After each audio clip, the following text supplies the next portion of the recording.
We're going to just have a conversation about how trauma manifests in criminal and also justice involved behavior. So, we were kind of talking a little bit about the different things that you see as a law enforcement officer in your day to day operations and how that behavior is really a manifestation of trauma. So, can you kind of talk a little bit about some of those behaviors that you see when you're on patrol, when you're interacting or doing calls for service? I mean, yeah. So, you know, going from even just the baseline. So we're out there patrolling the streets, right? And we're just looking for different things. We're looking some of the things that we're looking for, the behaviors you're talking about. Like the individual that's screaming apparently for no reason. Mhm. As they're walking up the sidewalk, and it's like, okay, well, they look like they're having some type of mental break. Are they somebody that we need to get out with, Mhm. to check on them to see what's going on? Or, should we just kind of let them do their thing?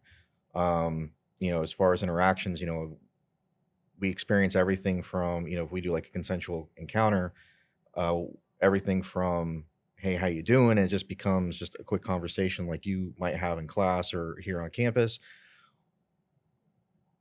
Or, you start getting the death stare.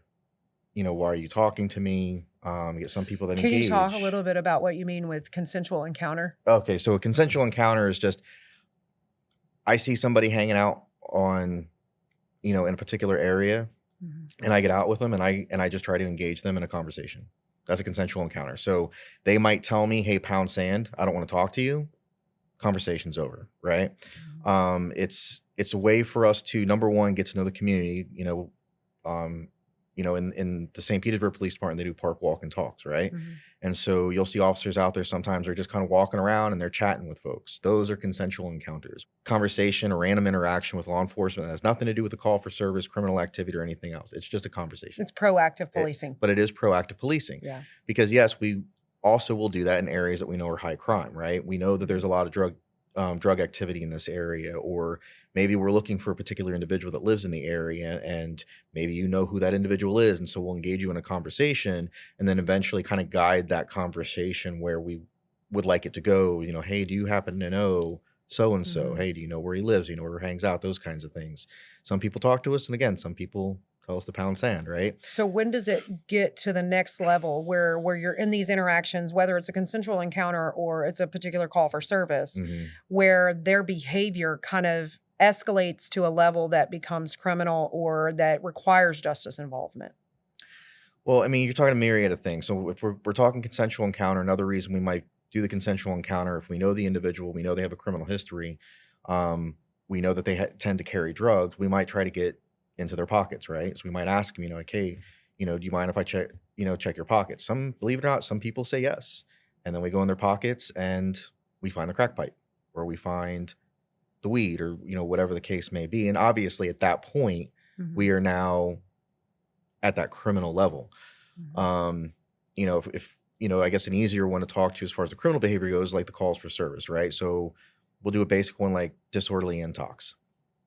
So basically, you have somebody at a location who is being belligerent, threatening people, being loud, being obnoxious, disturbing the peace essentially. And so they call police to come, hey, can you come handle this individual? So we'll show up. And again, when you're talking about somebody that's intoxicated, they could be at any level. They can be completely just out of their mind aggressive. They could just be borderline obnoxious.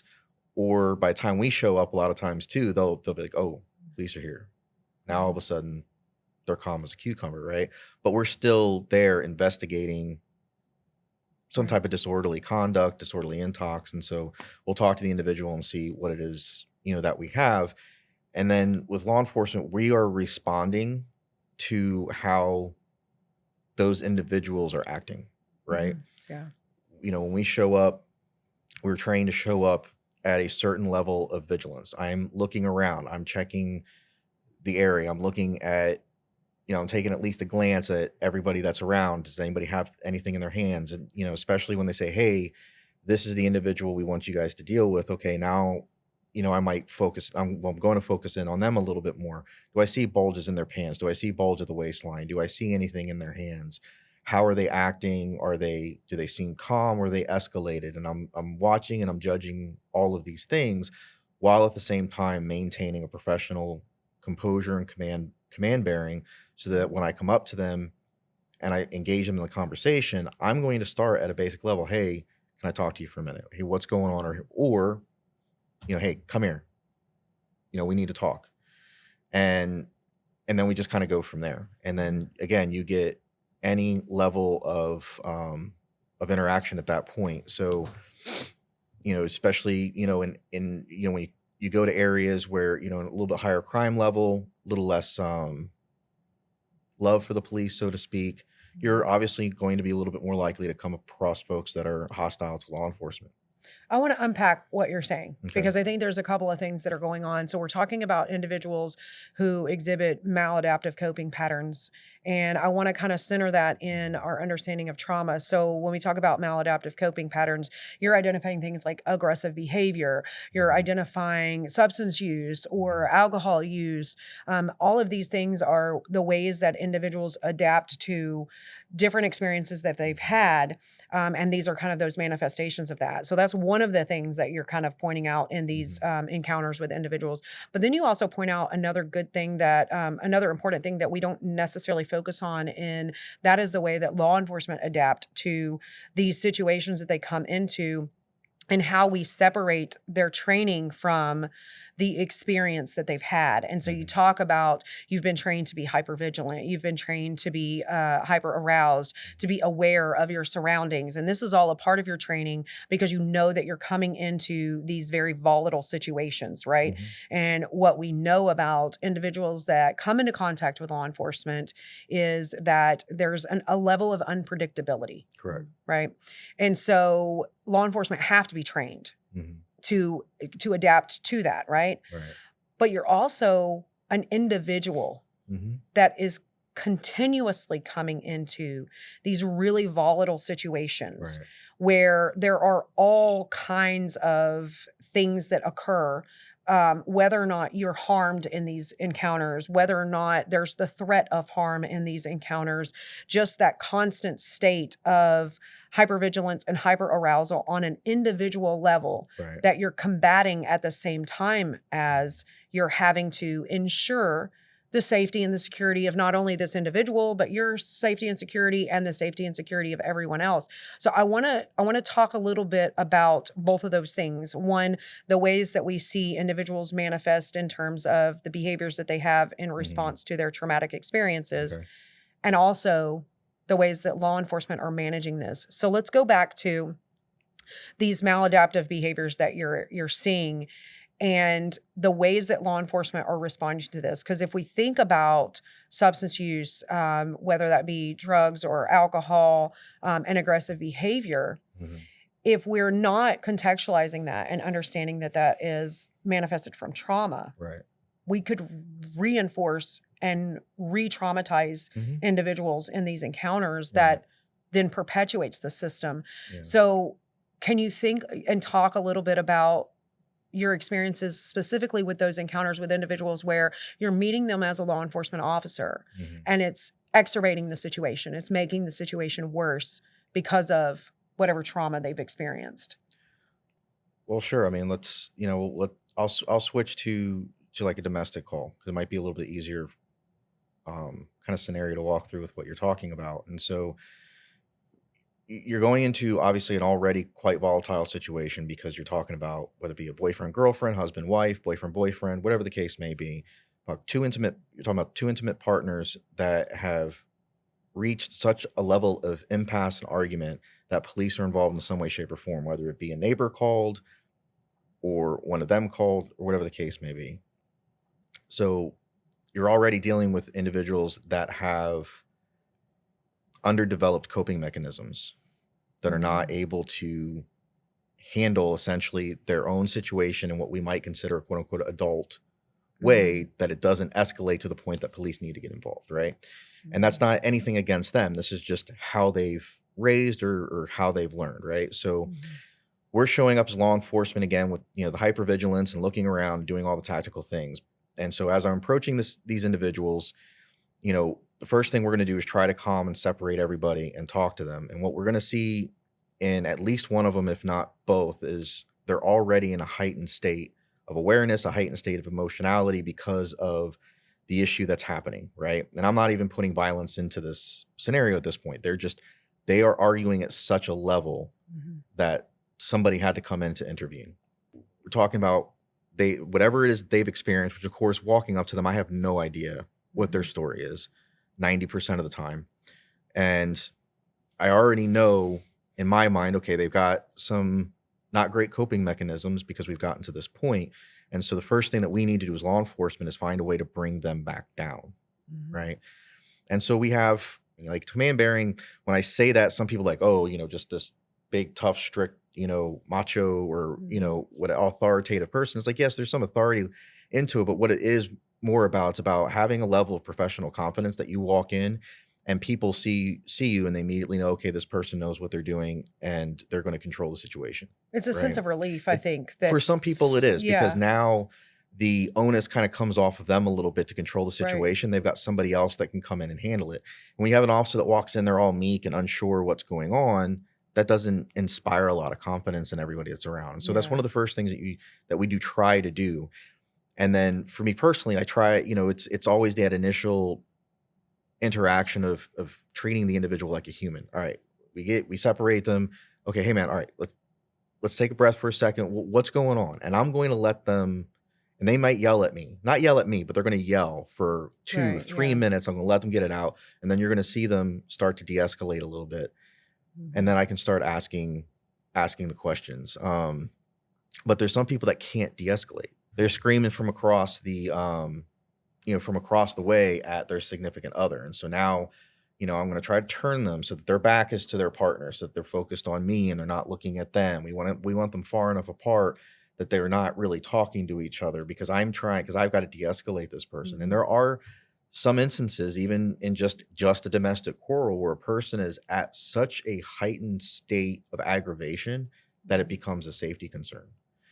And again, it's a multitude of things. It's their history just in general. Sometimes, yeah, they just don't like the police, and just my presence is going to escalate them, right? Just me showing up in a uniform and badge is going to increase their agitation 2, 3-fold, and that's something else that now I've got to try to deal with.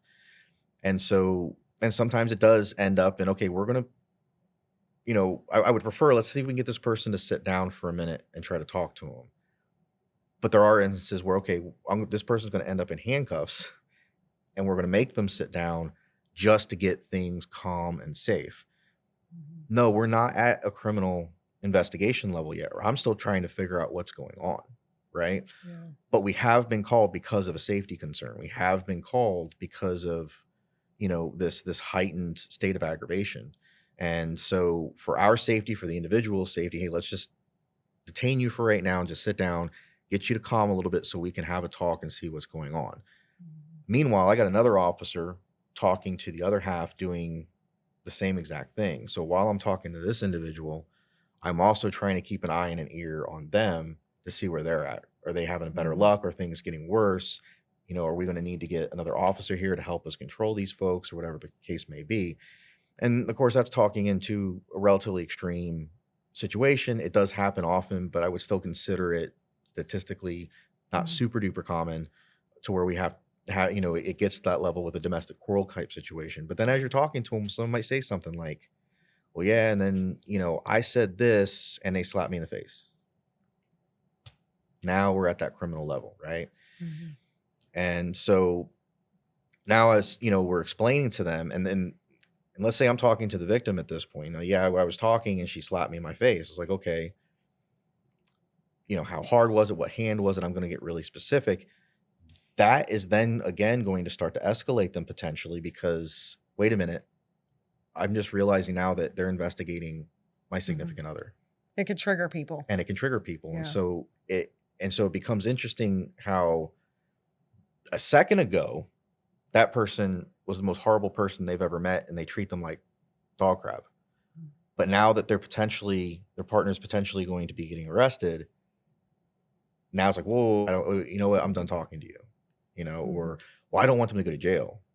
I just want them to leave the house, you Where know? do you think all of that is coming from, just from your perspective and your experience, when you get to that level of questioning where you now have moved into this is a criminal Mhm. investigation, and those individuals kind of become aware of that, Mhm. and they have different responses, right? So you Right. mentioned like some may retreat and say, "Hold on, I don't want this." Mhm. How do you understand that from your perspective of what's going on with that individual that would make them respond that way?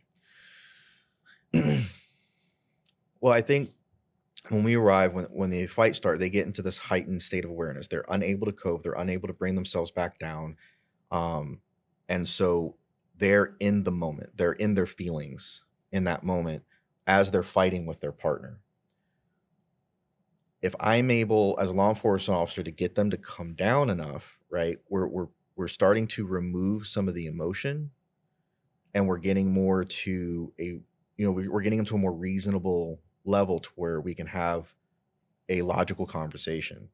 And Mhm. so their emotions have dampened a bit. Like they might still be irritated with their significant other, but that doesn't mean they don't care for that individual anymore, right? It doesn't mean that they don't love them.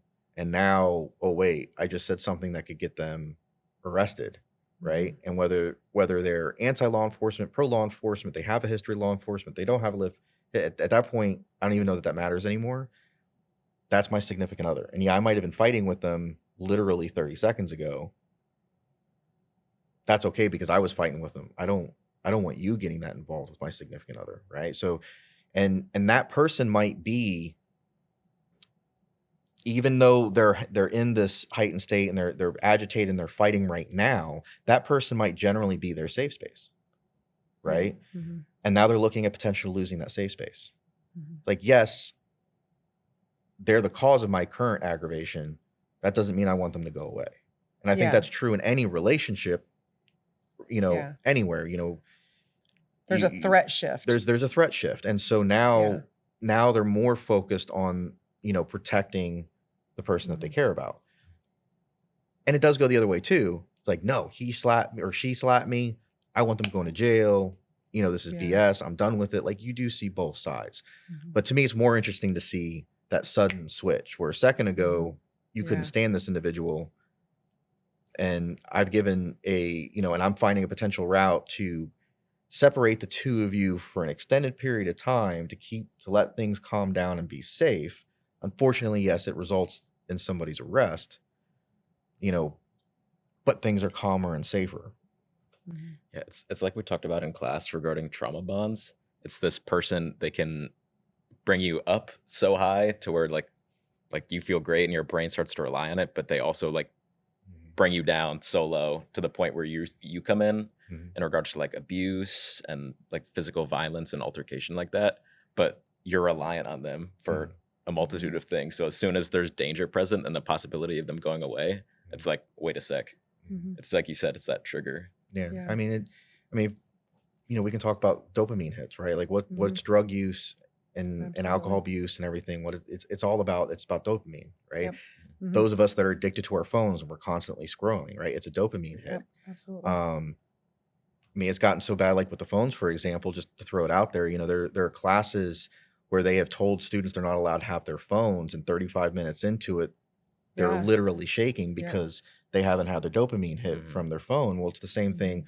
with a significant other. Like you were just saying, it's a perfect way to talk about it, where they bring you up so high that you're almost addicted to Mhm. that, right? And Absolutely. then, but because they have such this power over you, they can also bring you down to your Yep. lowest, right? Mhm. Mhm. Because they are supposed to be your person, and now Yep. they've hurt you or betrayed you in some way. Yeah. And so that's where Mhm. the the domestic quarrel occurs. And unfortunately, sometimes it does rise to the level of, Yeah. violence.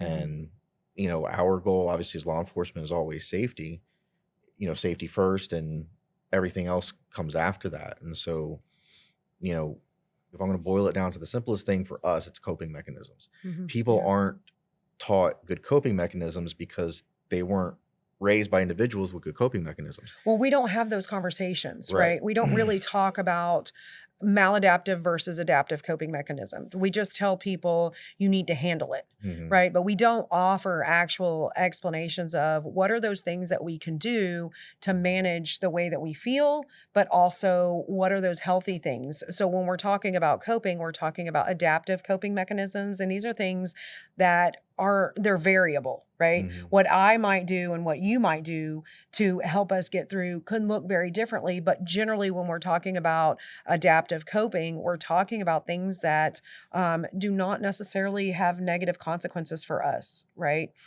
So you can think about things like exercise and a good sleep cycle and listening to music or talking to a significant other or someone that's supportive, making sure you take care of your self-care and have time for yourself. These are adaptive coping. But, exercise could also be maladaptive if it's used in unhealthy ways, right? Mhm. Talking to someone else could also be maladaptive if they're not healthy for you, right? Mhm. And this is the variability, but generally maladaptive coping are these things that are doing harm to us. So substance use, and substances could be drugs, it could be alcohol. We could use food to cope. We could use exercise to cope. We could use gambling or scrolling our phones. All of these have negative consequences for us because we're talking about these unhealthy dopamine hits.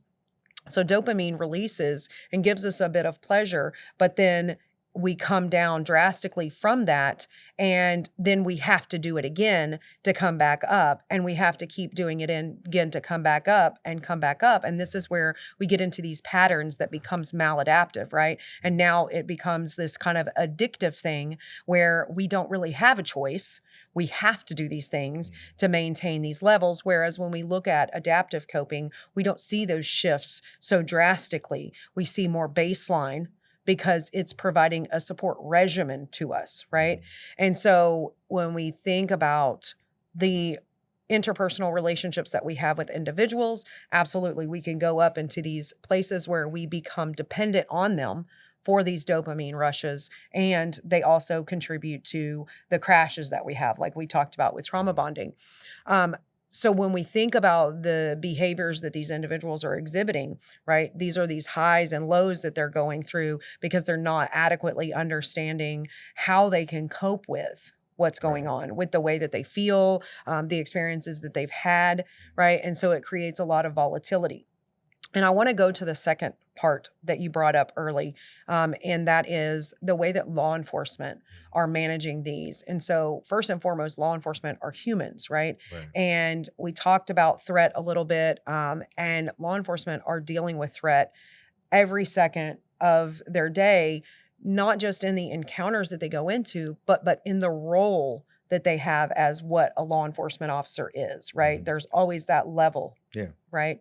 And so it creates a lot of volatility, a lot of unpredictability, and all of these experiences that you go into impart on you, right? They stay with you Yeah. and they bleed into all of the other interactions that you have, Yep. and they parallel your training, right? And so, can you talk a little bit about how challenging that can be for law enforcement going into situations where you're having to manage your own individual triggers, your own individual stresses, and how difficult that can be? Are we talking about outside of work or in work or kind of a mix of both? I think a mix of both, but I want to start and situate it kind of in those calls for In those service calls, or okay. those consensual encounters that you talked about. Stress. Okay, so we're talking about all different kinds of stress, right? And so stress affects people differently, and you can get into talks about fight, flight responses and things. And one of the things that law enforcement training does is it tries to teach you how to manage and mitigate those physiological responses, so that I choose when I'm going to engage or disengage, right? And so that creates the hypervigilance because you're always looking for the threats because you're safe, because you want to be safe. You don't want to be caught unaware. And so when I'm coming in and interacting with an individual, whether it be a consensual encounter or I'm going to a call, a call for service, I'm immediately checking my surroundings. Like I was said before, I'm checking the individual. I'm looking at everything that I can to make sure that I'm in a safe environment as I can be as I'm approaching the individual. I'm gauging how they're acting, what they're doing. All of these things go into, okay, where do I need to be when I interact with this individual? And so the training that we have is to teach us to be able to do all that while maintaining that professional composure as we're engaging with these individuals. And it's definitely something that you become more obviously adept at as you go on. And then as you go later in your career, now you've dealt with things where you've been shot at, you've gotten into fights, you've seen horrible things, you've heard about horrible things.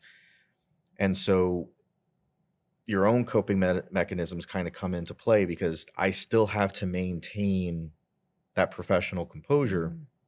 And that's where some officers, I think, do get themselves in trouble when they kind of overreact, to certain things because they're allowing some of they're not coping with Right. with the Yeah. moment. And we're talking, when you're talking about when somebody gets violent and now we've got to fight somebody and now, okay, well, now I got to go through the force continuum as I'm fighting with this person because I have, I have boundaries, I have rules that I need Right. to keep, and I have to respond to them with the minimal amount of force to achieve the lawful objective, which might be, which is probably to detain them or arrest them in that particular instance. And so we're always planning for that, even when it's just a consensual encounter. Mm-hmm. If I have to fight you, right, because I need to put you in handcuffs and you decide you don't want to be in handcuffs, how am I going to get you in handcuffs? Right. Is me and my partner going to be enough to do that? Or do I need that third person, right?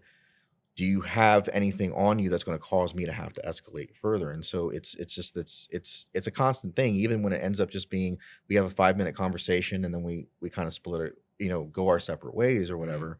We're constantly engaging and evaluating that. And so that goes into, and so that kind of compounds over time.